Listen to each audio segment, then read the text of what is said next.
पड़ेगा कि आपके हृदय में जलन पैदा हो जाएगी, मैं कितना गलत हूं। क्योंकि अब आपको जैसे मन में आ रहा, हम बहुत सुंदर है, पर दर्पण जब सामने आया तो लगा कि जितना हम सोचते हैं उतना सुंदर तो नहीं है ना दर्पण से। तो सत्संग क्या है? ये ज्ञान दर्पण है। आपको जीव ही झका तो घबराहट हुई, अरे मेरे से ऐसी गलती कैसे हो गई, मैं कितनी गलतियां कर रहा हूं, मुझे इसका परिणाम भोगना पड़ेगा। अब भयभीत हुआ ना, होना चाहिए भयभीत।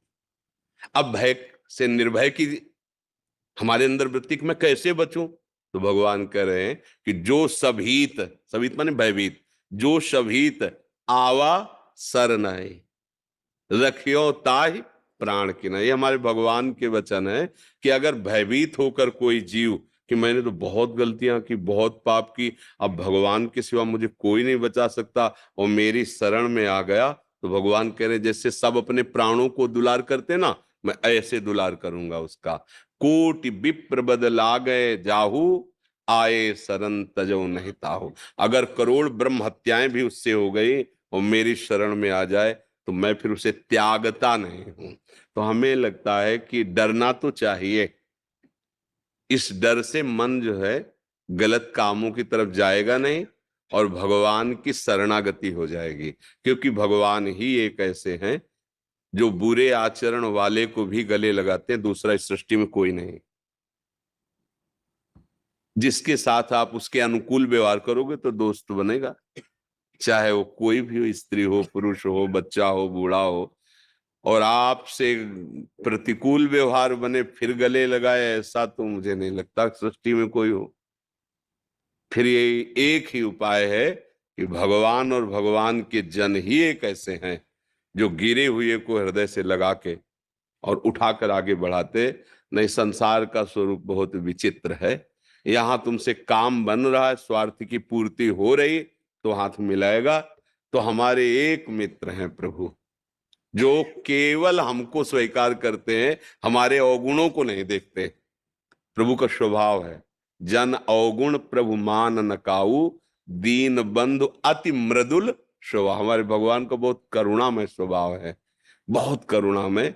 जैसे किसी अरब खरबपति आदमी का अकेला लड़का हो और उससे कोई नुकसान हो जाए, कोई गलती हो जाए, और वो दौड़ के कि पिताजी गलती हुई, तो उसका हृदय भराएगा और कहेगा चाहे सारी संपत्ति लग जाए दांव पे, तू चिंता मत कर, मैं तुझे कुछ नहीं होने दूंगा। तो आपको विश्वास हो जाता है ना, हमारे प्रभु तो अनंत ब्रह्मांडों के मालिक हैं।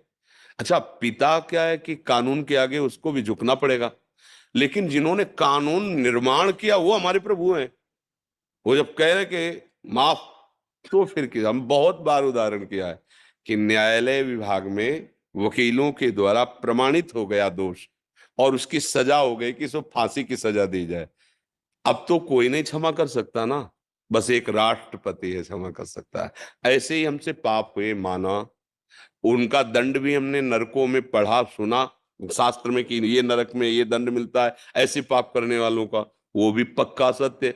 पर एक उपाय है, भगवान गरज करके कहते हैं सर्वधर्मान परित्यज्य माम एकम शरणम व्रज अहम त्वाम सर्व पापेभ्यो मोक्षयिष्यामि मा शुचा।